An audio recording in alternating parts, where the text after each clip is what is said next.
ini saya akan berkhotbah bertema tentang doa yang gagal. Doa yang gagal. Dan tadi pagi di tempatnya Solo, maka saya berkhotbah 2 kali berkenaan dengan doa.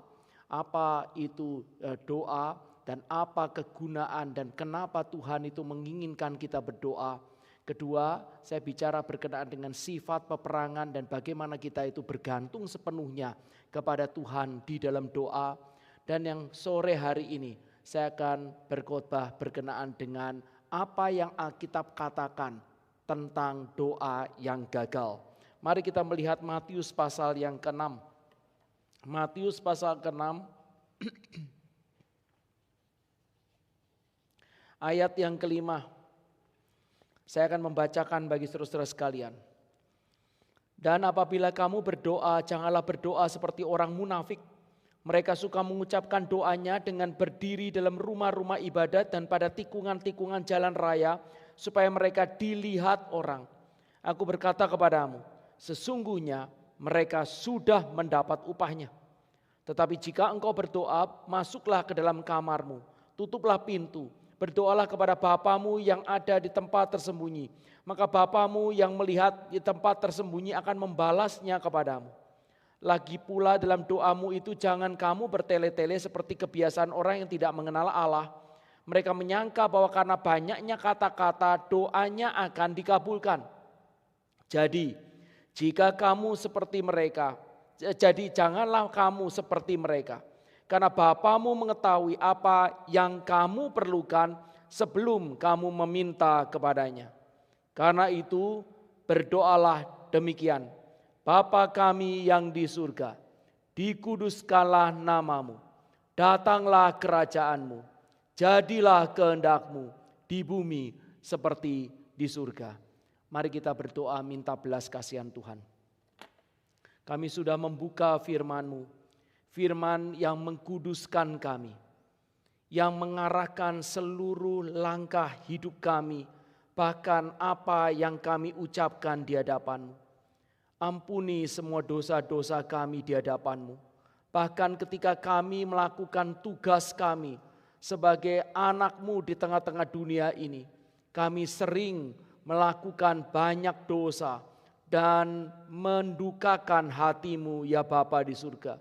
Luruskan kami dengan firman-Mu yang benar. Sucikan kami dengan firman-Mu yang suci. Sehingga kami makin hari makin boleh berkenan hidup di hadapan-Mu. Dan apa yang kami ucapkan dari bibir mulut kami, yang dari hati kami, sungguh merupakan sesuatu yang manis yang Engkau dengar dan sesuatu yang berkenan kepadamu untuk dikabulkan. Tuhan, ajar kami berdoa. Di dalam nama Tuhan Yesus Kristus kami berdoa dan minta belas kasihan Tuhan. Amin. Saudara-saudara, doa adalah sesuatu yang vital di dalam kehidupan Kristiani. Doa adalah sesuatu yang vital juga di dalam kehidupan gerejawi. Jikalau kita itu menyepelekan doa, sesungguhnya kita tidak tahu apa itu isi Alkitab. Karena Alkitab dengan jelas menyatakan bahwa kita itu harus berdoa. Doa itu adalah suatu anugerah yang Tuhan berikan kepada kita, sekaligus doa adalah sesuatu tugas yang Tuhan berikan kepada kita. Saudara-saudara, kita tentu akan pikir, doa, aku tahu kok tentang doa. Doa, aku tiap hari kok berdoa. Maka apalagi yang harus aku ketahui, aku selidiki di dalam Alkitab berkenaan dengan doa. Ini sesuatu yang biasa. Saudara-saudara, kita harus mengerti, jikalau saudara dan saya memperhatikan Alkitab dengan teliti, dan jikalau saudara dan saya itu memperhatikan kehidupan orang-orang yang diurapi, dipakai Tuhan sepanjang sejarah, saudara akan mengerti satu hal ini. Berdoa di hadapan Allah pencipta langit dan bumi dengan real, dengan genuine, dengan benar dan dijawab oleh Allah, itu adalah sesuatu yang luar biasa sulit. Sungguh-sungguh sulit.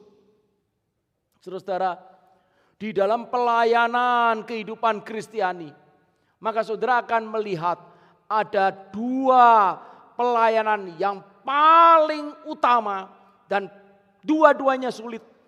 Pertama adalah pelayan mimbar. Pertama adalah berkhotbah, bukan mengajar. Karena khotbah itu menangkap isi hati Tuhan here and now. Apa yang Tuhan kehendaki bagi kita sekarang. Seorang pengkhotbah itu bukan bicara berkenaan dengan konten. Seorang pengkhotbah itu sulitnya itu bukan isi. Seorang pengkhotbah itu sulitnya adalah mengerti Tuhan menghendaki apa hari ini saya bicara kepadamu. Saudara, itu luar biasa sulit. Itu membutuhkan anugerah yang besar yang membangkitkan sesuatu yang sensitif, kepekaan akan kehendak Allah. Saudara, maka khotbah itu adalah bukan bicara mengenai knowledge. Khotbah itu bicara mengenai isi hati Tuhan yang diutarakan. Saudara, Yunus itu berkhotbah di tengah-tengah orang Niniwe. Itu khotbahnya khotbah apa? Khotbah sederhana. Khotbahnya khotbah apa? Khotbah yang tidak ada sesuatu inti teologi yang begitu dalam. Tapi itu adalah khotbah seturut dengan isi hati Tuhan yang mau diucapkan kepada orang-orang Niniwe sekarang juga. 40 hari lagi Niniwe akan ditunggang balikan. Tapi Tuhan mengurapi dia sehingga seluruh Niniwe semuanya bertobat sampai kepada seluruh binatangnya. Saudara, khotbah itu membuat kerajaan Allah itu nyata di muka bumi. Khotbah itu yang diurapi oleh Roh Kudus membuat orang yang tadinya suam-suam kuku tiba-tiba melihat cahaya yang besar. Allah itu ada dan Allah sedang memperhatikan aku. Itu adalah khotbah. Khotbah yang itu sulit. Mengajar itu adalah hanya melihat buku. Khotbah itu adalah mengerti denyut jantungnya Tuhan. Itu pelayanan yang sulit itu khotbah. Tetapi pengkhotbah itu ditentukan oleh Allah. Orang-orang tertentu yang dikatakan sebagai penyambung lidah Allah. Tidak semua orang dipanggil untuk menjadi pengkhotbah. Tetapi ada tugas kedua, pelayanan kedua yang sulit, dan kalau saudara-saudara melihat dengan tepat di dalam Alkitab, ini adalah dasar daripada seluruh pengkhotbah. Sebelum dia berhasil untuk bisa berkhotbah, dia harus berhasil di dalam pelayanan ini, yaitu doa. Seorang pengkhotbah yang berhasil adalah seorang yang melihat wajah Allah terlebih dahulu, baru bisa melihat wajah jemaat. Ini adalah prinsip. Ini adalah sesuatu yang nyata di dalam Alkitab. Ini adalah dasar yang kokoh sekali. Dan pelayanan doa, tugas berdoa, itu adalah bukan tugas daripada yang dibebankan kepada 1-2 orang khusus. Itu adalah seluruh jemaat. Saudara-saudara yang anak-anak Tuhan dipanggil untuk bersama-sama berdoa. Saudara-saudara, biarlah engkau menyadari, engkau dan saya dipanggil, engkau dan saya dibentuk menjadi pasukan Allah dengan lutut saudara. Maka belajarlah berdoa, belajarlah mengerti isi hati Tuhan ini. Belajarlah karena di dalam hal ini, karena ini akan bersangkut paut akan kehidupan rohanimu dan bersangkut paut akan kehidupan satu gereja. Apakah kehidupan rohani kita menjadi kehidupan rohani yang bertumbuh atau tidak? Apakah kehidupan rohani kita menjadi kehidupan rohani yang diurapi Tuhan atau tidak? Apakah kehidupan rohani kita adalah kehidupan rohani yang ada denyut jantung Allah bekerja dalam hidup kita atau tidak? Tergantung daripada apakah kita masuk di dalam the presence of God, di dalam doa-doa kita atau tidak. Saudara, orang yang mencari wajah Allah, orang yang mencari kuasa Allah akan menemukan rahasia tersembunyi di dalam hadirat Allah yang diberikan kepada orang-orang yang mencarinya. Ini adalah harta warisan yang Alkitab katakan kepada saudara dan kepada saya, kepada orang-orang yang mencari. Saudara, Alkitab mengatakan tidak pernah aku berkata kepada Israel untuk mencari aku dan hasilnya sia-sia. Tidak, setiap orang yang mencari aku akan menemukan aku. Nah saudara, Tuhan sendiri mengatakan, cari wajahku umatku, cari kuasaku. Ini adalah sesuatu undangan Tuhan bagi saudara dan saya. Doa adalah sesuatu yang penting. Dan hidup kita itu dan gereja kita itu tergantung kepada belas kasihan Allah yang dicurahkan kepada kita melalui sarana doa ini. Tetapi di tempat yang lain, doa adalah luar biasa sulit. Doa itu begitu banyak jebakan-jebakan. Di dalam Alkitab dengan jelas ada doa-doa yang tidak dijawab. Di dalam Alkitab dengan jelas ada doa-doa yang mendukakan Tuhan. Makin didoakan, makin mendukakan Tuhan. Ada dalam Alkitab ada doa-doa yang makin didoakan. Tuhan itu jijik kepada orang tersebut. Di dalam Alkitab ada orang-orang yang berdoa sambil berdoa, maka Tuhan itu melihat sebagai suatu dosa yang besar. Sangat mungkin kita masuk di dalam jebakan-jebakan ini. Sangat mungkin kita yang tidak meneliti Alkitab baik-baik, yang tidak menjagai jiwa dan mulut kita, maka kita sering sekali berdoa, tetapi kita pada saat yang sama berdosa. Saudara-saudara, ini adalah sesuatu kumpulan daripada doa-doa yang gagal, kumpulan daripada doa-doa yang tidak dijawab oleh Allah, kumpulan daripada doa-doa yang sia-sia. Pada malam hari ini saya akan bicara tentang 5 hal di dalam Alkitab yang paling jelas. Saudara akan bisa mendapatkan beberapa hal yang lain. 5 hal dalam Alkitab yang paling jelas yang membuat doa saudara dan saya itu gagal. 5 hal yang membuat doa itu tidak dijawab. Dan saudara-saudara, biarlah kita boleh mendengar daripada peringatan ini, sehingga kita boleh menjagai hati kita. Kita waspada terhadap ucapan bibir kita dan apa yang timbul dari hati kita. Dan sehingga kita menjagai hidup kita dengan doa yang benar di hadapan Tuhan di dalam anugerahnya. Apa itu 5 hal yang membuat doa dikatakan di dalam Alkitab pasti Tuhan tidak jawab, pasti gagal. 5 hal itu. Yang pertama adalah ketika kita berdoa tetapi pada saat yang sama kita membiarkan pikiran kita liar dan tidak terkontrol. Ini adalah hal pertama. Saudara-saudara, dan ini adalah di dalam stage ini saja, saudara-saudara. Saya yakin kita semua begitu sering kali gagal, bukan? Doa, pada waktu mau doa, mikir gajiannya kapan.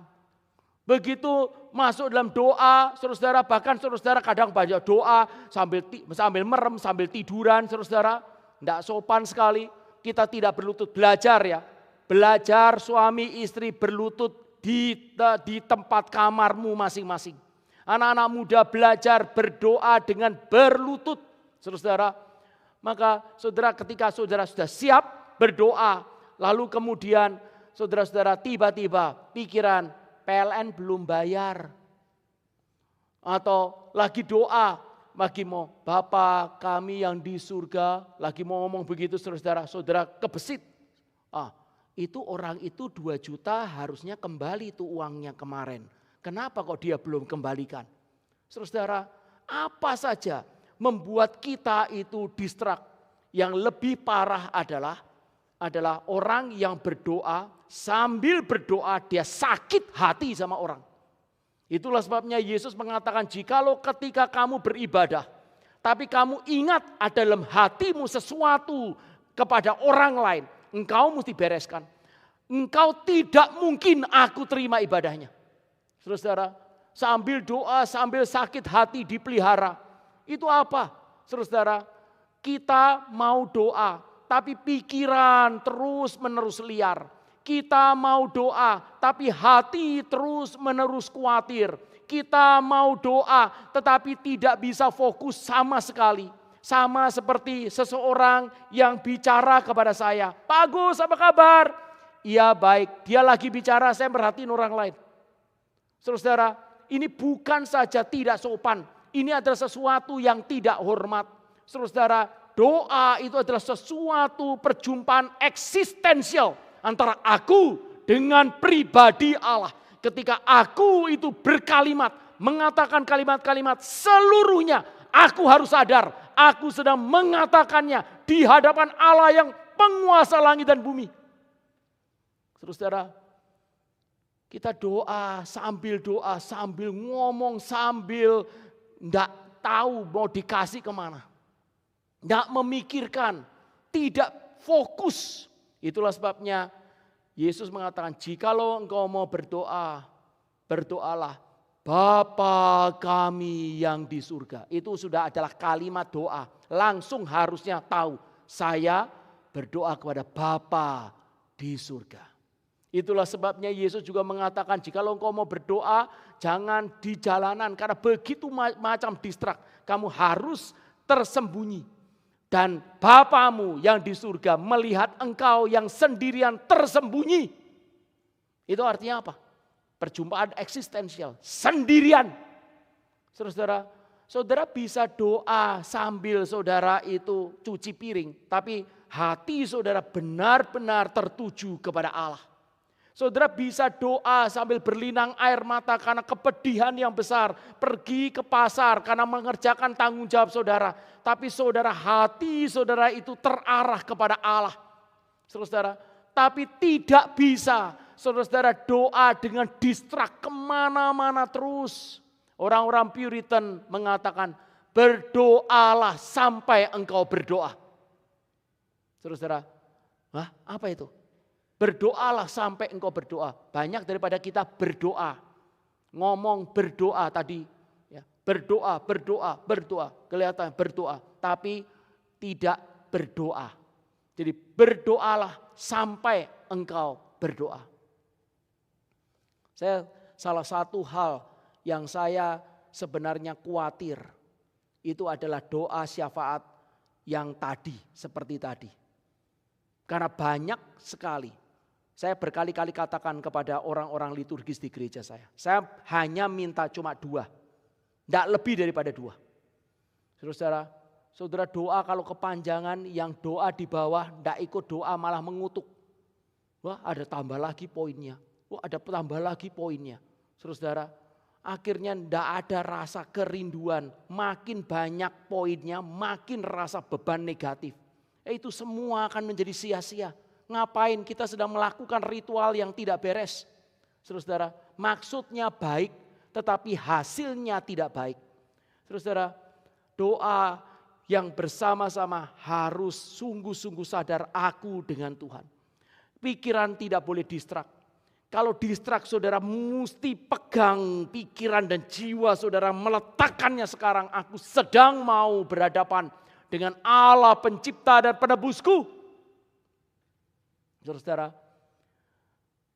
ketika khawatir datang, ketika begitu banyak masalah masih ada. Sekarang bagaimana Pak saya bisa berdoa? Saudara perhatikan di dalam Alkitab ada 2 penghiburan kita. Mari kita melihat dua-duanya. Satu adalah saudara lihat 1 Petrus pasal keempat. 1 Petrus pasal yang keempat. Ayat yang ke-7.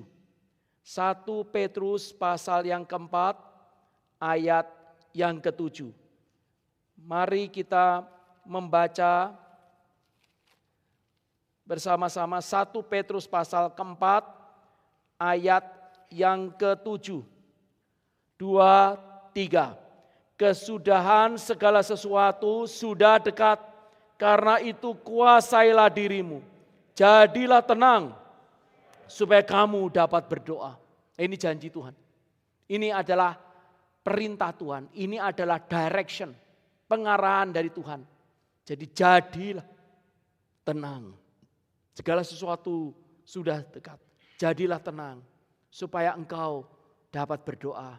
Jangan khawatir. Segala sesuatu sudah dekat. Tuhan itu akan menyelesaikannya. Janji yang kedua, saudara pegang dari Mazmur pasal 46. Mari kita melihat Mazmur pasal 46. Mazmur pasal 46 ayat yang ke-11. A. Mazmur pasal 46 ayat 11a. Saudara boleh kasih garis di bawah. Ini adalah janji Tuhan bagi engkau. 2, 3. Diamlah dan ketahuilah bahwa akulah Allah. Aku ditinggikan di antara bangsa-bangsa, ditinggikan di bumi. Diamlah dan ketahuilah bahwa akulah Allah. Saudara-saudara mau doa, saudara mau menghampiri Tuhan, saudara punya kerinduan. Tapi ketika saudara berdoa, pikiran itu terus menerus distrak. Entah dari setan, entah dari pergumulan jiwa, entah daripada masalah, entah masalah ekonomi, entah mengenai sakit penyakit, entah apapun saja. Kekhawatiran, ketakutan itu muncul. Saudara ingat Mazmur pasal 46. Diam dan ketahuilah bahwa akulah Allah. Saudara, dengan ayat itu engkau dan saya mendiamkan pikiran kita yang bergolak. Saya sangat-sangat suka dengan ayat itu. Suatu hari berapa puluh tahun yang lalu Pendeta Stephen Tong di dalam perayaan 35 tahun dia menjadi seorang hamba Tuhan. Mengumpulkan daripada banyak penginjil, sebagian besar adalah dari China, ada yang dari Hong Kong, dan orang-orang teman-temannya Pak Tong. Ada penginjil yang berkhotbah berkenaan dengan biblika, ada yang penginjil berkhotbah berkenaan dengan teologi, ada penginjil yang berkhotbah berkenaan dengan khotbah kepada anak-anak muda, khotbah kepada anak-anak kecil, ada yang di penjara, ada yang mesti makan daripada daging tikus di penjara, ada yang jadi badut di jalanan untuk bisa mengabarkan Injil. Dan dari mereka terus kemudian mereka ada sesuatu kekhawatiran. Mereka sulit sekali mengabarkan Injil, banyak sekali penganiayaan dan sebagian besar daripada mereka adalah dari China daratan. Mereka ditentang oleh komunis, mereka menyuarakan daripada kekhawatiran mereka. Mereka menyatakan itu dan ketika saya mendengar di tempat bawah dan saya menjadi audiens pada waktu itu, saya menyimak dan saya menangkap kekhawatiran mereka. Karena Injil sulit sekali untuk berkembang. Injil begitu banyak daripada orang yang melawan. Mereka menemukan daripada usaha mereka begitu kecil buahnya. Tetapi seseorang hamba Tuhan kemudian itu datang. Dan kemudian dia berkhotbah. Dan saya sangat-sangat terkesima dengan khotbah dia. Seorang yang sederhana, bukan seseorang yang hebat seperti Pendeta Stephen Tong dalam berorator. Seorang yang sederhana, tapi dia menyatakan Mazmur pasal 46 itu. Ini firman Tuhan bagi kita, diam dan ketahuilah bahwa akulah Allah. Aku yang memegang seluruh kendali. Aku yang memegang seluruh masalah dalam hidupmu. Diam. Sekarang berlutut. Sekarang berdoa. Bicara apa yang ada dalam isi hatimu kepadaku. Saudara, jangan biarkan pikiran kita itu liar. Tidak bisa kita kuasain. Jangan biarkan perasaan kita terus menerus mengganggu dan menjadi Tuhan kita. Tuhan kita bukan masalah kita. Tuhan kita bukan sakit hati kita. Tuhan kita bukan orang lain yang membuat sakit hati kepadaku. Tuhan kita yang berhak menguasai hatiku dan pikiranku dan seluruh arah hidupku adalah Yesus Kristus yang bertahta di surga. Diam, ketahuilah, akulah Tuhan. Nah sekarang berdoalah. Jadilah tenang supaya engkau dapat berdoa. Hal kedua, apa yang membuat doa itu gagal? Yang membuat doa itu tidak dijawab? Maka adalah jikalau di dalam hati kita tidak jujur, tidak tulus, tidak terbuka di hadapan Allah dan sesama. Saudara, Yesus Kristus menyatakan, engkau kalau berdoa jangan seperti orang munafik. Orang munafik itu berarti dia itu menutup sesuatu yang ada, yang tersembunyi, yang tidak mau dimunculkan di depan publik dan tidak mau diketahui oleh Allah. Ada sesuatu dosa yang tersembunyi yang tidak diakui. Saudara perhatikan satu prinsip penting ini. Tuhan tidak pernah menyuruh saudara dan saya sebagai anak-anaknya tidak berdosa. Tidak ada itu dalam Alkitab. Tuhan tidak pernah menyuruh kamu tidak boleh ya sama sekali berbuat dosa. Dia tahu. Saudara, kita itu orang berdosa. Natur kita itu terpolusi oleh dosa. Kita itu sudah jatuh di dalam dosa. Tetapi yang Tuhan itu tuntut, bukan kita tidak berdosa, adalah jikalau berdosa bertobat. Jikalau berdosa terbuka. Jikalau berdosa itu adalah sungguh-sungguh itu mau untuk terbuka, mau dihakimi, rela untuk menanggung segala sesuatunya, tidak menyembunyikan dosa. Saudara, orang yang tidak menyembunyikan dosa itu dikasihi oleh Tuhan. Orang yang menyembunyikan dosa itu dibenci oleh Tuhan. Daud itu dosanya itu kalau saudara hitung mungkin saudara akan bilang, oh Daud itu dosanya lebih banyak dari saya. Lebih banyak daripada saudara. Mungkin ya saya tidak tahu. Saudara, Daud itu bersinah. Siapa yang pernah bersinah angkat tangan? Tidak ada yang berani. Bisa cari penyakit angkat tangan. Tapi anggap aja ada di sini yang pernah bersinah. Sekarang saudara bersinah, sudah bersinah membunuh saudara. Kemudian membohongin seluruh Israel, itu Daud. Tapi saudara perhatikan Daud itu berdosa. Banyak orang ya saudara ya, itu menganggap diri lebih baik daripada Daud. Banyak orang itu tidak mau bertobat. Tetapi saudara perhatikan Daud itu, dia itu ketika Nathan itu, Nabi Nathan nabi apa saudara? Nabi kecil bukan. Ya, ada 12 nabi kecil, ada 4 nabi besar. Gitu. Nathan itu, Nabi Nathan tidak termasuk di dalamnya. Jadi mungkin saudara dia bukan nabi kecil, tapi nabi minion, saudara lebih kecil lagi, saudara. Mini bener, saudara. Itu tidak terkenal.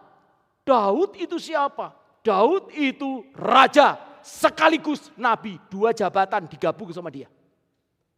Daud itu, Yesus sendiri mengatakan, aku itu pemegang kunci Daud. Dan dia berdosa besar. Tuhan menghukum dia.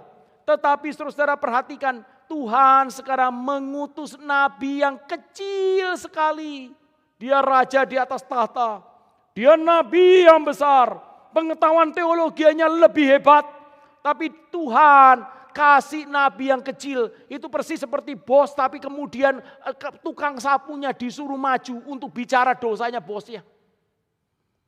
Dan kemudian ketika Nathan kemudian bicara, pakai ilustrasi sebelumnya ada orang, anak kecil itu punya satu domba satu-satunya lalu kemudian sembelih dan kemudian Daud, oh orang itu harus dihukum mati. Engkaulah orang itu. Nathan bicara seperti itu. Lalu kemudian Daud itu kemudian, ya aku berdosa. Saudara perhatikan, dosa memang mendukakan hati Allah. Tapi seandainya kita berdosa, besar sekalipun, Allah itu rela mengampuni.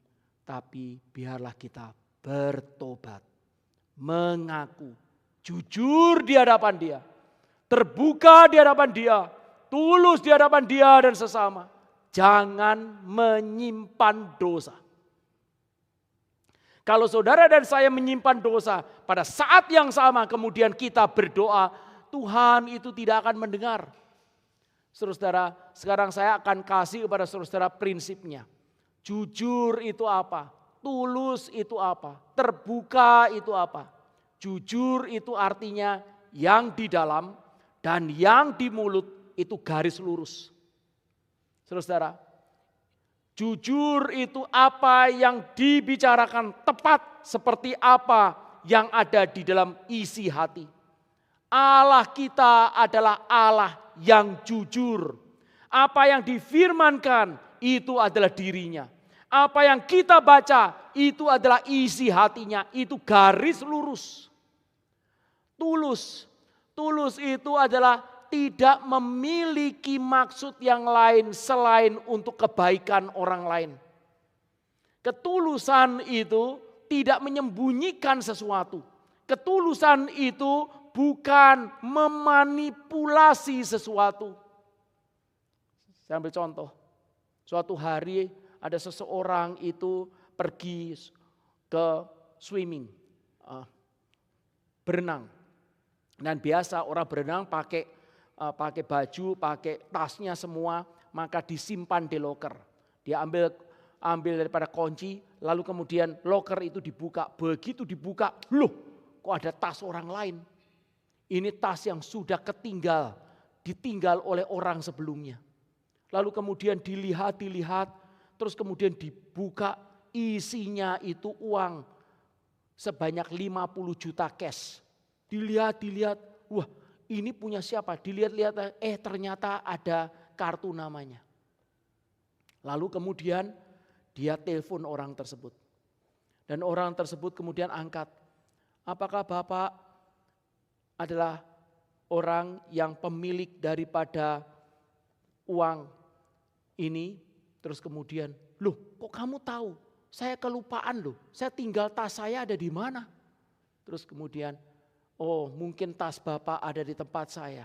Saya mau tanya dulu, tasnya itu warnanya apa? Disebutkan benar. Isinya apa? Disebutkan benar. Pecahannya itu seperti apa? Disebutkan benar semua. Oh oke. Kalau begitu saya akan berikan tas ini kepada Bapak siang hari ini. Dan kemudian di situ ada kartu nama, ada alamatnya. Dia pergi ke tempat orang itu. Sampai di tempat orang itu diberikan tas itu. Begitu itu dibuka, dihitung sama orangnya dan ternyata tepat uangnya, tidak kurang 10.000 rupiah pun. Lalu kemudian orangnya yang memberi tas itu, yang menemukan tas itu mengatakan, permisi Pak, saya mau pulang. Oh sebentar anak muda, sebentar. Lalu kemudian dia masuk ke dalam. Dan kemudian keluar, dia memberikan amplop. Dan kemudian diberikan amplop itu kepada anak muda ini. Dan anak muda itu terus kemudian mengatakan terima kasih Pak. Dan kemudian dia meninggalkan pemilik tas itu. Ketika dia meninggalkan di tengah jalan, dia kemudian penasaran. Ini dikasih hadiah berapa banyak. Dibuka, begitu dibuka dapat 100.000. Dia langsung pikir, kalau dapatnya 100.000 mendingan gua gak balikin gitu. Nah itu tidak tulus. Saudara tahu? Itu tidak tulus. Ada sesuatu yang tersembunyi. Ada sesuatu yang tidak pada arahnya. Ada sesuatu yang ada di pinggiran yang menjadi tujuannya. Itu orang tidak tulus. Jujurlah kepada Allah dan kepada sesama. Tuluslah selalu kepada Allah dan kepada sesama. Kalau engkau beribadah, apakah engkau tulus memang sungguh-sungguh mau beribadah? Ataukah engkau beribadah untuk mendapatkan berkat? Engkau beribadah untuk mendapatkan kekayaan. Engkau beribadah untuk mendapatkan daripada apa yang menjadi kebutuhanmu. Saudara, kita tidak tulus. Saudara, pertama jujur, kedua tulus, ketiga adalah terbuka di hadapan Allah dan sesama. Terbuka itu seperti daripada kaca, transparan, tembus pandang. Saudara, banyak orang itu tidak tembus pandang. Banyak orang itu ketika bicara seakan ada sesuatu layer beton yang ada di dalamnya. Yang membuat orang ini sama sekali tidak bisa tembus pandang. Saudara kalau ngobrol-ngobrol saudara, orang yang dewasa sebenarnya itu kadang, saya tidak katakan ini absolut ya, kadang bisa tahu ini orang ini ada sesuatu yang dia itu tutup. Dia tidak tembus pandang. Saudara, ada sesuatu yang dia simpan sendiri. Dia tidak tembus pandang. Saudara, nah ini adalah sesuatu hal yang Tuhan itu tidak suka. Saudara, jadilah orang jujur. Jadilah orang tulus. Jadilah orang terbuka. Dan sekarang saudara perhatikan baik-baik. Tiga ini adalah elemen daripada fear of the Lord. Saudara lihat di dalam Mazmur. Maka saudara-saudara lihat Tuhan itu bergaul dengan orang yang jujur. Tuhan itu mengasihani kepada orang yang tulus. Itu berkali-kali. Itu elemen daripada takut akan Allah. Orang yang takut akan Allah memiliki minimal 3 prinsip ini. 3 kehidupan ini. Dan saudara perhatikan hal yang lain. 3 hal ini adalah keputusan hati here and now. Sekarang di sini aku jujur.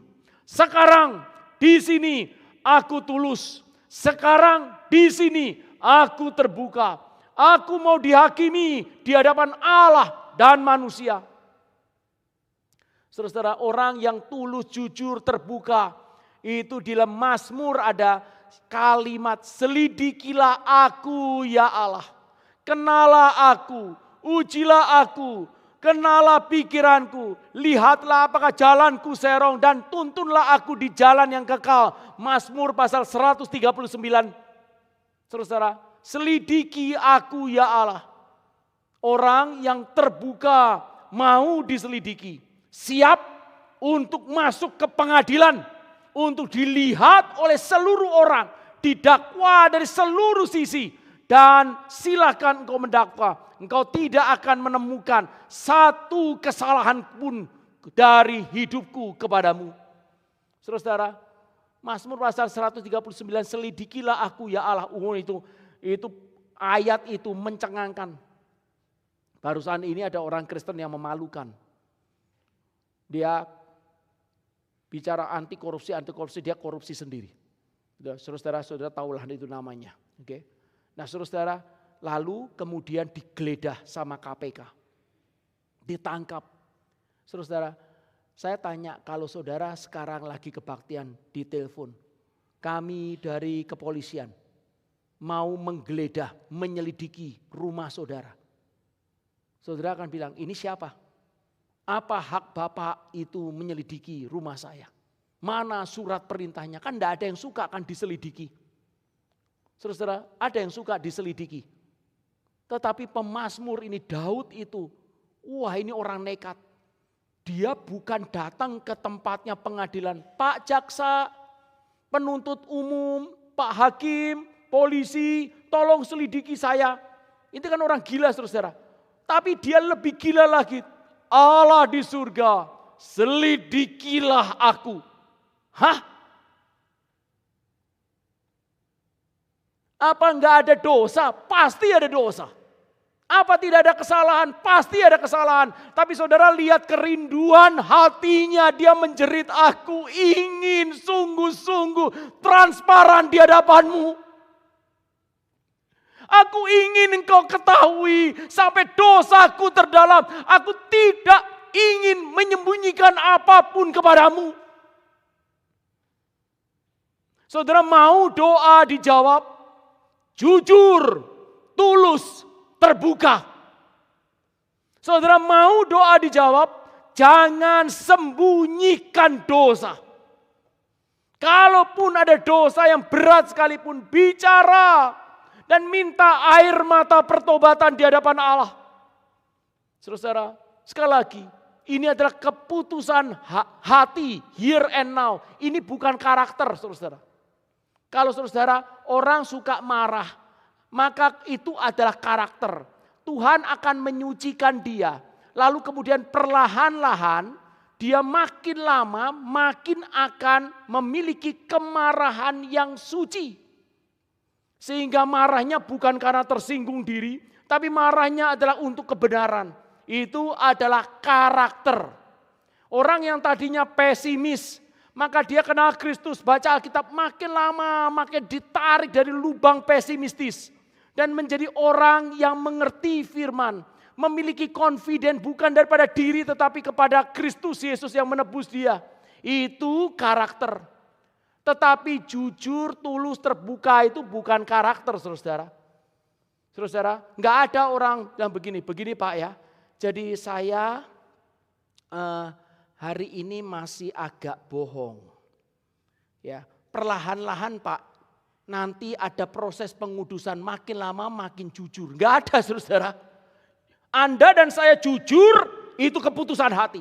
Anda sama saya tulus, itu keputusan hati. Anda sama saya terbuka untuk menyembunyikan sesuatu, itu keputusan hati. Here and now, itu bukan karakter. Itu pilihan. Sekarang engkau mau jujur atau tidak? Sekarang engkau mau tulus, mau terbuka atau tidak? Dan kalau orang itu tidak jujur, tidak tulus, tidak terbuka, silahkan saudara buktikan sendiri karena itu firman. Saya ada di bawah firman, saudara ada di bawah firman. Kita tidak ada yang lebih tinggi, kita akan menatap tembok sendiri. Engkau bonsai dan saya boleh doa apapun saja, tetap tidak dijawab. Terus saudara, karena ini adalah firman. Tuhan tidak akan menyendengkan telinganya kepada orang yang dolak-dalik. Tuhan tidak akan menyendengkan telinganya kepada orang yang menyembunyikan sesuatu. Saudara, sekali lagi, apa hal yang membuat doa kita gagal? Di doa tidak terjawab adalah hati yang tidak jujur, tidak tulus dan tidak terbuka. Sekarang hal yang ketiga. Apa yang membuat doa kita itu gagal, tidak dijawab dan bahkan menjadi sesuatu kekejian di hadapan Allah adalah doa yang lahir dari tradisi yang kosong dan kasih yang hambar.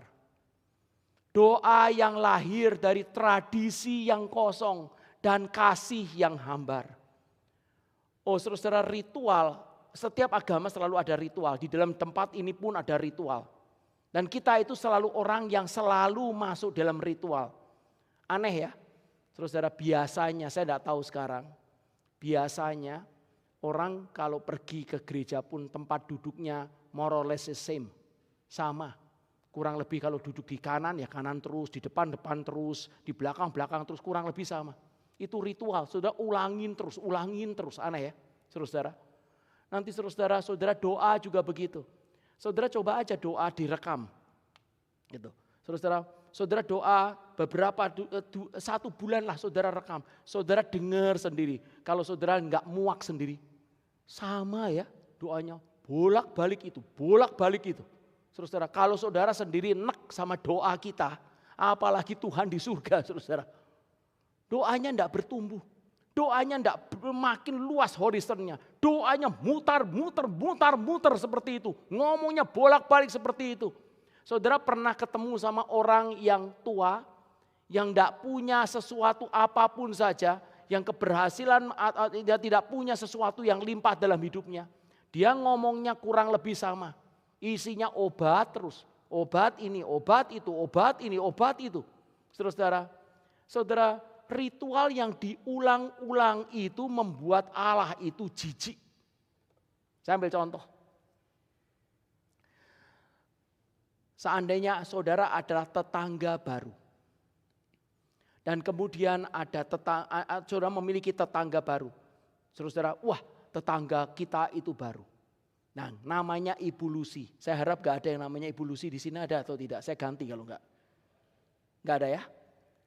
Ada ya? Enggak ada. Ibu Lucy. Terus kemudian saudara itu sebagai tetangga yang mau sopan sama dia. Gitu. Pagi-pagi saudara mau mengeluarkan mobil mau pergi kerja. Ibu Lucy juga mengeluarkan mobil. Selamat pagi Ibu Lucy, apa kabarnya? Oh baik, oh ibu kelihatan cerah dan cantik sekali loh hari ini. Nah, Ibu Lucy-nya pasti mukanya merah. Oh terima kasih ya. Besoknya saudara ketemu lagi jam yang sama. Selamat pagi Ibu Lucy, ibu terlihat cantik loh hari ini. Oh terima kasih. Hari ketiga sama, hari keempat sama, hari kelima sama, hari keenam sama, hari ketujuh sama. Hari ke-8 Ibu Lucy selamat pagi, ibu terlihat cantik. Saudara tahu kan dia? Makin saudara ngomong makin enek. Padahal itu puji-pujian. Sama Tuhan di surga. Gak ada sesuatu yang fresh. Sesuatu yang lama diulang-ulang, diulang-ulang. Saudara, tidak ada lagi gairah. Jangankan seperti ini. Di dalam kitab Wahyu, maka ditulis bahwa Efesus itu adalah gereja dari salah satu dari 7 gereja di dalam kitab Wahyu. Tuhan itu menegur dia, engkau tetap melayani. Engkau tetap berperang untuk doktrin yang benar. Engkau tetap kerja keras, tapi aku mencela engkau. Di mana kasihmu yang semula? Engkau masih punya kasih, tapi tidak seperti kasih yang semula. Perhatikan betapa dalamnya engkau sudah jatuh. Dia tidak hilang loh kasihnya. Saudara, saya tanya kalau saudara suami istri. Saudara kalau sudah hambar kasih saudara. Lalu istri saudara kasih makanan sama saudara. Dia melakukan tanggung jawabnya, tapi sudah tidak ada kasih. Apakah saudara mau enak makan daripada pemberiannya? Saudara, inti ibadah itu adalah hati. Inti daripada worship itu adalah kasih. Saudara, Allah itu membangkitkan nabi-nabi dalam perjanjian lama menegur hal ini. Hai Israel, engkau tetap melakukan ibadah. Engkau tetap membayar daripada korban. Engkau tetap memberikan persembahan, tetapi engkau itu mulutnya dekat kepadaku, tetapi hatimu jauh daripadaku. Apakah seluruh Israel semuanya itu berzinah? Tidak saudara. Apakah seluruh Israel seluruhnya membunuh? Tidak. Apakah Israel itu seluruhnya itu tidak pergi ke gereja, tidak pergi ke tempatnya bait suci? Tetap pergi. Sekarang orang Kristen bahkan banyak yang hari Minggu pun tidak pergi gereja. Orang Israel semua pergi, tetap kasih apa yang menjadi bagian Tuhan. Tapi hatinya itu tidak fresh. Hatinya itu tidak berkobar-kobar lagi. Hatinya itu dingin. Saudara, itulah sebabnya Tuhan menginginkan engkau lihat anak kecil itu. Lihat anak kecil itu. Orang yang memiliki hati seperti anak kecil. Dialah yang empunya kerajaan Allah. Tuhan menginginkan kita melihat, belajar dari anak kecil. Tuhan menginginkan, saudara perhatikan, Tuhan menginginkan seorang Kristen dengan pikiran komprehensif dewasa tetapi hati seperti anak kecil. Hati seperti anak kecil itu terus menerus fresh. Terus menerus setiap hari itu ada sense of wonder. Sense of wonder. Saya dulu pada waktu kami kerja, saya kerja di chemical. Pulang kurang lebih jam 6:30, jam 7 malam. Selalu anak saya itu selalu sembunyi di tempat pintu depan. Sebelum saya itu masuk ke rumah saya. Saya masukkan mobil, saya keluarkan tas saya masuk, itu kemudian anak saya itu dari belakang pintu tiba-tiba keluar, dor gitu. Saya pertamanya memang kaget saudara. Tapi tiap hari seperti itu saya tahu. Tetapi yang saya itu hargai dari dia adalah dia selalu menunggu saya pulang. Ada sense of wonder. Ada ketertakjuban terus menerus. Saya belajar, oh ini yang dimiliki. Saudara pada waktu saudara menjadi orang Kristen tahun-tahun pertama. Saudara ada sense of wonder, lama-lama itu bosen. Lama-lama itu tidak lagi ada fresh. Lama-lama tidak ada lagi kegairahan. Lama-lama kasih itu mulai dingin. Sama seperti kalau engkau sama suami istri juga sama. Kita mesti minta pertumbuhan rohani. Itu kunci. Saudara, doa tidak mungkin bisa berdiri sendiri. Doa itu harus ada pertumbuhan rohani. Kalau Tuhan tidak memberikan pertumbuhan rohani, doa saudara dan saya akan menjadi ritual yang kosong. Saudara, pertumbuhan rohani. Mungkin salah satu orang yang paling tahu hal ini adalah namanya C.S. Lewis. Dia adalah penulis The Chronicles of Narnia. Kalau saudara pernah membaca bukunya, kalau saudara belum pernah membaca bukunya, saudara tonton daripada filmnya atau saudara membaca bukunya. Begitu banyak prinsip kekristenan, kerohanian yang luar biasa dalam. Di dalam The Chronicles of Narnia, maka tokoh utama itu adalah Aslan. Aslan itu adalah singa yang besar. Dan di situ ada 4 daripada anak-anak muda. Salah satunya yang paling kecil namanya Lucy. Nah saudara, suatu hari Aslan itu yang begitu dekat sama Lucy itu terpisah. Mereka sudah lama sekali tidak ketemu.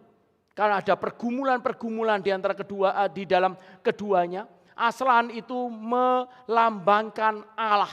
Aslan itu melambangkan Yesus Kristus. Nah saudara, dan mereka sudah lama tidak bertemu. Tetapi dalam satu kesempatan itu C.S. Lewis menuliskan bahwa tiba-tiba tanpa disadari Lucy itu mendadak ketemu sama Aslan di satu tempat. Begitu Lucy itu ketemu sama Aslan, matanya itu berbinar-binar. Makin lama makin besar. Mulutnya itu ternganga. Karena ada sense of wonder. Lalu kemudian Lucy mengatakan, Aslan, engkau bertambah besar. Aslan, singa yang besar itu, yang begitu hormat. Dengan dignitinya, dia menutup daripada matanya. Dan menggelengkan sambil dia tersenyum. Tidak Lucy, tidak. Aku tidak bertambah besar. Engkau yang bertumbuh. Saya baca itu hati saya nangis. Saya tahu kunci satu hal.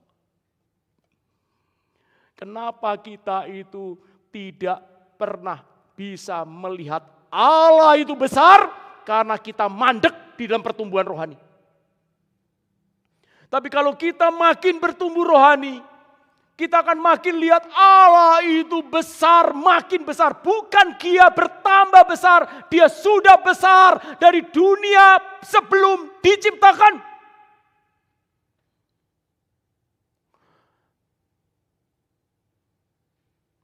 Api Tuhan itu ada di mana-mana. Tetapi yang bisa melihat api itu, yang melepaskan kasutnya. Saudara, kebesaran Allah itu tetap dari kekal sampai kekal. Tapi yang bisa melihat dia besar, itu yang memiliki freshness, memiliki api, memiliki denyut jantung, memiliki urapan untuk berdoa.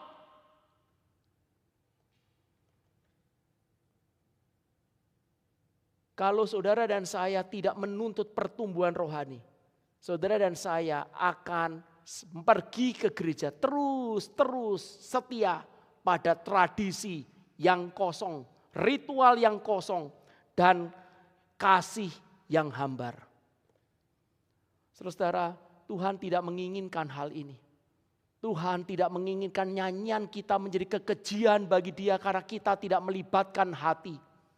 Kita mengatakan how great thou art, tetapi kita sama sekali tidak memiliki satu hati untuk melihat dan mengalami kebesaran Dia. Seluruhnya itu omong kosong. Biarlah Tuhan menghindarkan kita dari hal ini dan memberikan pertumbuhan rohani. Sekarang hal keempat, apa yang membuat daripada doa kita itu tidak dijawab? Doa yang gagal adalah doa yang lahir dari pengenalan akan Allah yang sinkritisme. Nah, sekarang saya akan jelaskan. Sinkritis itu artinya memasukkan sesuatu yang bukan Kristen ke dalam ritual atau ibadah Kristiani. Memasukkan sesuatu yang dari pagan, dari dunia ini dimasukkan di dalam ibadah kita. Nah, saudara, maka Alkitab mengatakan, Yesus mengatakan, jangan kamu ketika berdoa itu bertele-tele seperti orang yang tidak mengenal Allah. Nah, saudara, orang-orang ini adalah orang-orang yang tidak mengenal Allah. Dia itu tidak mengerti Alkitab, tidak mempelajari Alkitab. Saudara, maka saudara perhatikan, doa tidak mungkin bisa berdiri sendiri. Kita harus bertumbuh di dalam pengenalan akan firman, sehingga kita bisa berdoa dengan tepat.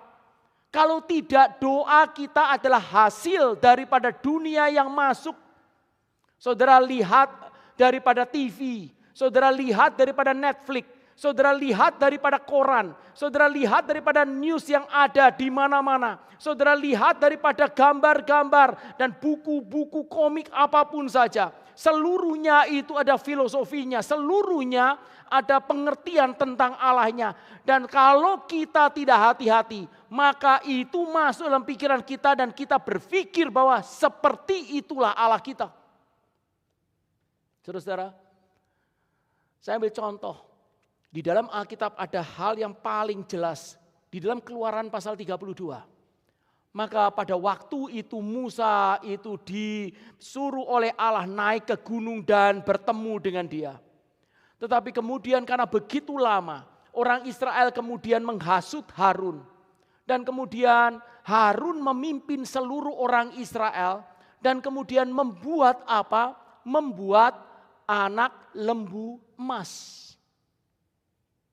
Saudara perhatikan, ini cerita yang luar biasa unik. Karena anak lembu emas itu, saudara perhatikan, itu mereka itu membuatnya dengan memberikan seluruh perhiasan mereka yang mereka ambil dari Mesir. Saudara, ini gedung barusan dibangun. Saya tanya sama saudara, ada yang saudara mengeluarkan seluruh tabungan dan perhiasan saudara untuk berbagian dalam pembangunan gedung ini? Ada? Mungkin ada, 1-2 orang. Tapi sebagian besar tidak. Mungkin saudara hanya kasih 10% atau 15% atau 20%. Tapi orang Israel kasih semuanya. Jangan buru-buru saudara dan saya mengecam orang Israel. Oh itu mereka salah. Saudara, mereka kasih yang terbaik, terbanyak. Sudah, lalu kemudian mereka itu membuat daripada anak lembu emas. Mereka menyembah. Saudara, sungguh-sungguh dengan hati menyembah. Dan mereka mengatakan, Yahweh, inilah Allah yang menuntun kita keluar dari Mesir. Mereka mau untuk menyembah Yahweh. Ini Allah.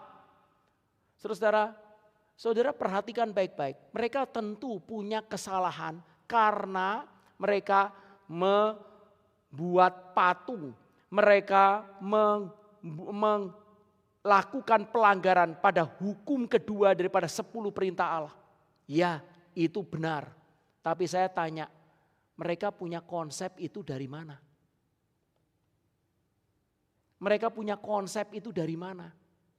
Kenapa mesti lembu emas? Karena konsep itu adalah dari Mesir. Mereka sudah dijajah ratusan tahun di Mesir. Maka mereka berpikir bahwa yang mengeluarkan mereka adalah Allah yang kuat. Dan Allah yang kuat di Mesir dilambangkan dengan lembu. Saudara, dan itulah sebabnya keluar lembu emas. Tapi motif mereka baik loh. Persembahan mereka semuanya loh.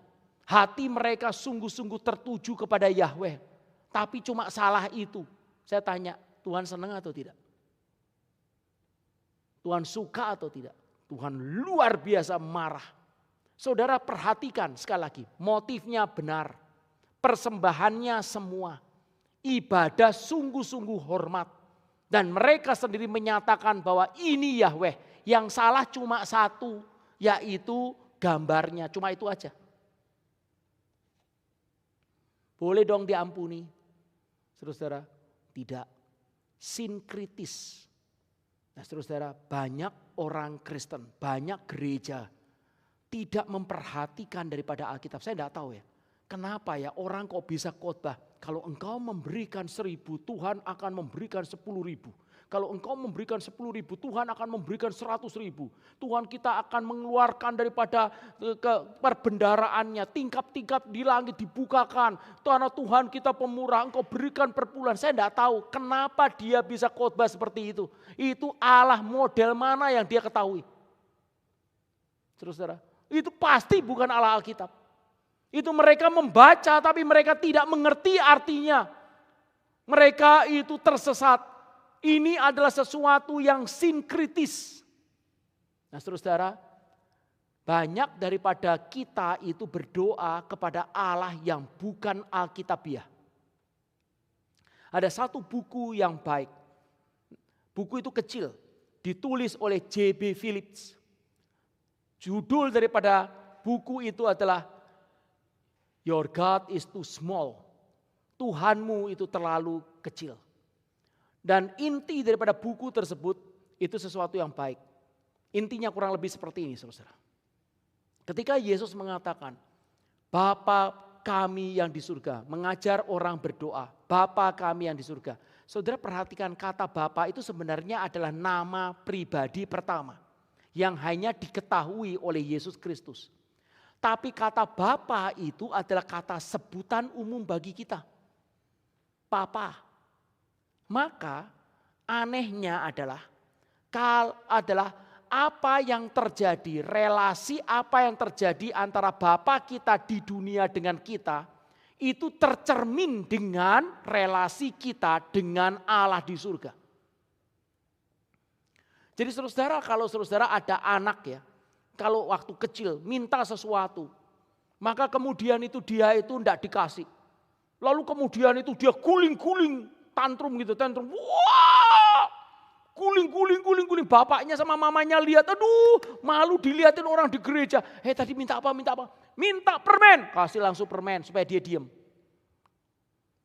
Nanti ketika dia di mall, dia minta, aku minta es krim dong, minta es krim. Enggak boleh anakku. Wah dia marah lagi, teriak lagi. Lalu kemudian dia teriak lagi, lalu kemudian orang tuanya malu. Dia diam, teriak makin kencang. Mau es krim, ya mama beliin. Dibeliin es krim. Dia tahu satu prinsip. Orang tuaku, kalau aku guling-guling, itu akan dikasih. Apapun saja akan dikasih. Pokoknya aku teriak-teriak bikin malu, pasti dikasih. Nah ini kalau jadi orang Kristen ya saudara ya. Dia proyeksikan itu kepada Bapa di surga. Wah dia itu semangat doanya. Teriak doanya. Saudara, karena dia pikir dengan teriak itu Bapa di surga itu akan memberikan kepada kita. Saya dulu pernah ikut daripada satu persekutuan doa untuk revival di Jakarta. Terus saya berdoa, sekarang berdoa dua-dua. Saya di depan saya ada orang itu laki-laki sama saya doa. Di tengah-tengah itu ada kursi. Saya kemudian doa dulu. Doa Tuhan berikan kebangunan rohani, kasihanilah Jakarta ini amin. Gitu. Saudara sekarang dia berdoa. Dia berdoa itu meres tangan saya saudara. Peres gitu, diputer-puter. Tuhan, nah saya tidak mau ngomong itu. Terus begitu, habis itu kakinya itu nendang-nendang itu kursinya gitu. Sambil dia ngomong kalimat-kalimat itu, saya tidak mau katakan karena itu tidak hormat di hadapan Allah. Menyebut nama Allah dengan sia-sia. Saudara, kita sering sekali memiliki pikiran dunia kita proyeksikan kepada Bapa di surga. Itulah sebabnya saudara dan saya harus belajar teologi yang benar. Karena teologi yang benar menghantar kita menuju kepada pengenalan akan Allah yang sejati. Dan mengenal Allah yang sejati, saudara dan saya memiliki pengalaman bersama dengan Allah Tritunggal yang dinyatakan di dalam Alkitab. Kalau tidak, kalau saudara berdoa dengan tulus pun, berdoa dengan sungguh-sungguh pun, tetapi saudara memiliki pikiran yang sinkritis, maka Tuhan itu tidak akan menjawab. Saya banyak loh bertemu dengan orang yang hatinya tulus, yang sungguh-sungguh, tetapi pikirannya tentang Allah itu sinkritik. Nah saudara, biarlah kita boleh mengerti peringatan yang dari tangan Tuhan ini. Sekarang hal yang kelima, hal yang terakhir adalah bicara berkenaan doa yang tidak dijawab adalah doa yang egois. Doa dengan motivasi dan ambisi untuk kepentingan diri sendiri. Nah saudara, doa yang egois dengan jelas sekali itu dilawan di dalam Alkitab. Yakobus pasal 4 ayat yang ketiga mengatakan bahwa engkau itu berdoa, tapi doa itu adalah engkau minta untuk dirimu sendiri. Engkau habiskan untuk dirimu sendiri. Maka Allah itu tidak akan mendengarkannya. Saudara perhatikan baik-baik satu prinsip ini. Kita ditebus melalui salib Kristus Yesus. Dan kalau saudara dan saya adalah anak Allah yang sejati, penebusan ini akan memiliki efek di dalam hati kita yang tidak bisa dikerjakan oleh education ataupun oleh dunia sekalipun. Dan apa itu efeknya?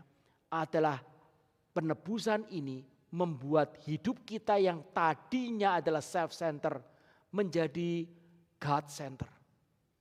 Menjadi lama-lama menyadari, lama-lama kita tahu hidupku itu hanya satu kali. Dan aku itu mau habiskan untuk kemuliaan Allah.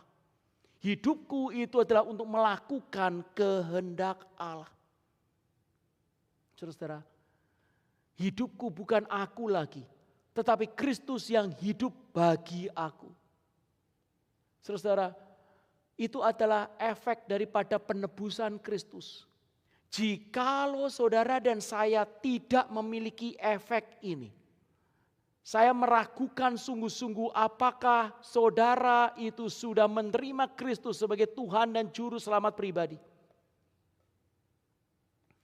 Karena menerima Tuhan dan Juru Selamat pribadi, karena menerima Roh Kudus bekerja dalam hidup kita, itu pasti ada sesuatu perubahan. Tidak peduli saudara tua atau muda, pasti ada perubahan dan perubahan itu adalah perubahan dari hidup yang self-center menjadi hidup yang God-center. Saudara, kalau saudara tahu bukan pertobatan itu adalah perubahan daripada pikiran, perubahan daripada arah. Hidup yang tadinya itu berarah kepada hidup yang diriku, tujuanku, aku punya kehendak, aku punya cita-cita, aku punya keinginan, aku. Maka kemudian setelah kita menerima Kristus, kita berbalik, sekarang adalah perlahan demi perlahan tapi pasti aku mau menggenapi rencanamu. Aku mau tahu kehendakmu. Aku mau hidup bagimu, bagi kemuliaanmu. Bukan aku lagi. Saudara, bukankah dalam Alkitab, dalam kitab Wahyu dikatakan bahwa orang-orang yang fasik itu tanda di dahi dan di tangan mereka adalah 666. 6 adalah angka manusia. Dan itu artinya manusia ditinggikan, di center daripada segala sesuatu adalah aku.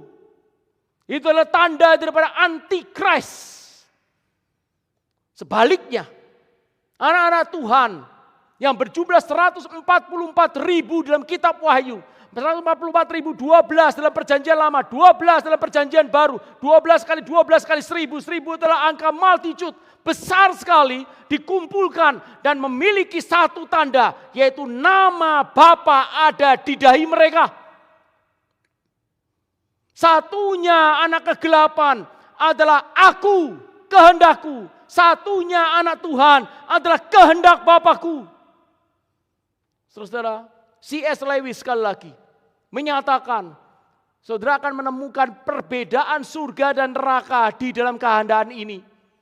Di neraka, maka kumpulan orang-orang itu dipandang oleh Allah. Dan Allah mengatakan, your will be done. Kehendakmu jadi.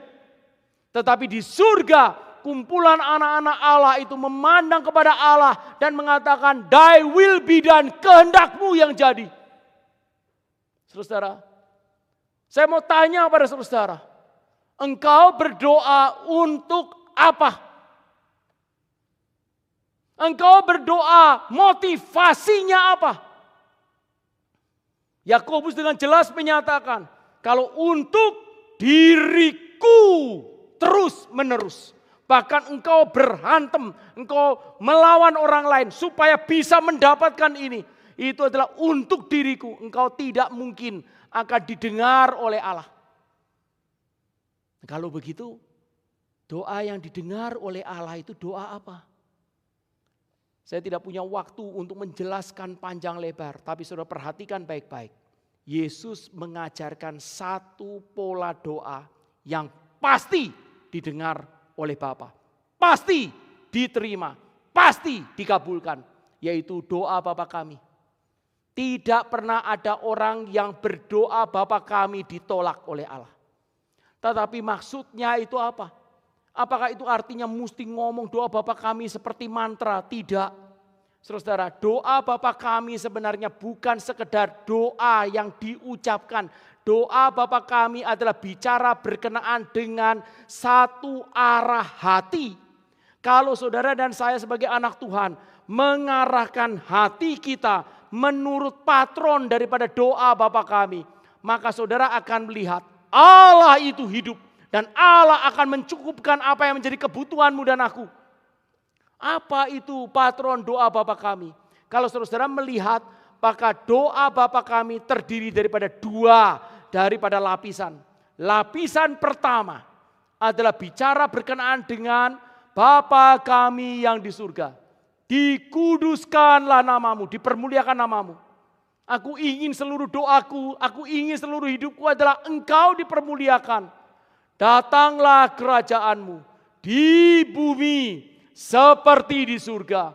Datang kerajaanmu, datang pemerintahanmu. Aku ini di sini Bapa, maka perintahlah aku di sini, maka kehendakmu jadilah. Saudara, doa Bapa kami adalah bicara mengenai doa yang hanya bisa diucapkan oleh anak-anak Tuhan yang lahir baru. Doa Bapa kami tidak mungkin diucapkan oleh daripada malaikat. Doa Bapa kami tidak mungkin diucapkan oleh orang Kristen KTP. Kehidupan di dalam hati dengan patron doa Bapa kami hanya adalah kehidupan dari anak-anak Allah yang sudah dilahir barukan. Menginginkan kehendak Allah jadi. Kerajaan Allah datang dan kemuliaan Allah itu dinyatakan di tengah-tengah hidup ini. Saudara, hidup yang mengejar kemuliaan Allah. Hidup yang rela untuk kehendak Allah jadi. Dan kerajaannya itu datang. Dan kalau ini menjadi prioritas hidup kita, maka kemudian baru ada sesuatu daripada ungkapan doa lain mengenai kebutuhan. Berikan makanan kami secukupnya pada hari ini. Ampunilah kami akan kesalahan kami, berarti sesuatu yang sudah masa lalu. Dan jangan masukkan kami ke dalam pencobaan, tapi bebaskan kami daripada yang jahat, berarti masa depan, masa kini, masa lalu, dan masa depan. Aku membutuhkan segala sesuatu penyediaan daripadamu. Orang yang mencari kemuliaan Allah tidak akan kekurangan apapun. Pasti didengar oleh Tuhan.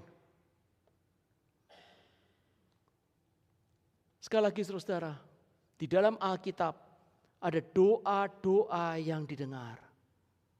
Dan di dalam Alkitab ada doa-doa yang gagal. Biarlah kita boleh mendengarkan dan mengingat firman hari ini. Mencegah kita dan mengeluarkan kita dari jebakan-jebakan yang sudah terjadi. Dan biarlah kita boleh semakin disucikan. Dan hidup kita yang hanya satu kali adalah hidup yang dapat menikmati Allah di dalam segala sesuatunya. Karena Dia berkenan akan ungkapan bibir kita dari hati kita terdalam. Kiranya Dia dipermuliakan. Mari kita berdoa. Tuhan, sekali lagi kami minta belas kasihan-Mu. Hidup kami hanya satu kali. Jangan biarkan kesalahan terus-menerus ada. Tapi Tuhan menyucikan kami dengan firman-Mu. Dan mengarahkan langkah hidup kami ke depan. Kami minta kasih sayang daripada-Mu Bapa. Terima kasih karena Engkau memberikan kepada kami contoh di dalam Alkitab. Kalimat-kalimat di dalam Alkitab. Berkenaan dengan doa-doa yang dijawab dan juga Tuhan sendiri menyatakan warning kepada kita, kepada kami akan doa-doa yang tidak dijawab. Kami minta kasih sayang Tuhan. Pimpin untuk jemaat-Mu di KRI Jogja ini. Bangkitkan pendoa-pendoa dan orang-orang yang mengejar wajah-Mu dan kekuatan kuasa-Mu. Di dalam nama Tuhan Yesus Kristus kami berdoa. Amin.